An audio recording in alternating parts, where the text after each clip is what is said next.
ماما انا عايزه انزل مع اصحابي وما عنديش هدوم. ما عندكيش ايه يا اختي؟ ما عنديش هدوم. امال الدولاب اللي متدغدغ جوه ده بتاع مين؟ ده عم احمد النجار حالف ما يجي يصلح دولابك بسبب اللي انت عاملاه فيه. ده الهدوم متلتله كوام كوام كوام ولا سوق الكانتو. ده انت لو شغاله في الوكاله يا بنت مش هيبقى كده. ماشي ما عنديش هدوم داخله فيا. قولي كده.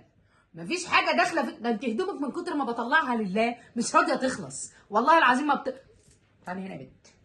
ده اللي انت عملت له كده ايه ده؟ بيض بالبسطرمه كمان سمنه بلدي يا بنت. يخرب بيت سنينك. وليه البيبسي اللي في ايدك ده؟ عمرك ما هتخسي ولا هتشوفي خسسان يا عجله. يا ما انا ما بلغش. وبعدين ليه بيبسي؟ ما هو بيبسي دايت، ما عشان كده ما بتخنش. حسبي الله ونعم الوكيل في اللي بيضايق الهدوم جوه الدولاب. ها خفي لغ واحده واحده. على فكره بنت عمتك فرحها الاسبوع الجاي ولازم تحضري فستان عشان الفرح.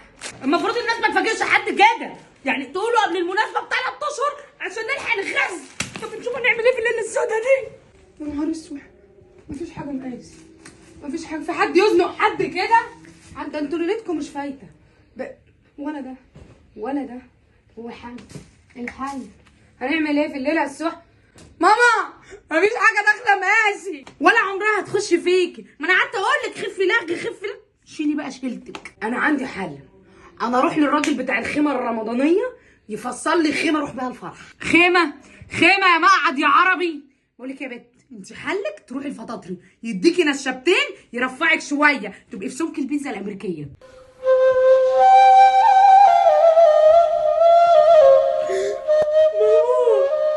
الفستان مش راضي يخش فيا. الو اماندا، كنت عايزه واحد.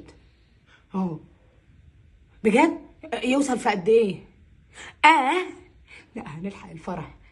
لا ما بقولش حاجه، خلاص مستنيه حضرتك على نفس الرقم.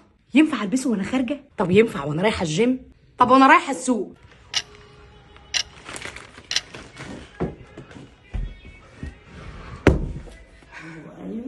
ولما تقول لي فطاطري النبي زي الفل اهو في المرايه كده انا بقيت فل. والفستان دخل يا ماما في ايه؟ توقفي كده ليه؟ هو الفستان دخل فيك ازاي يا بنت؟ دخل ازاي بقى؟ حطيت له فازلين، حطيت بريل واتزحلقت. يعني معرفش بقى اللي حصل ولا اقول لك كلمت فطاطري.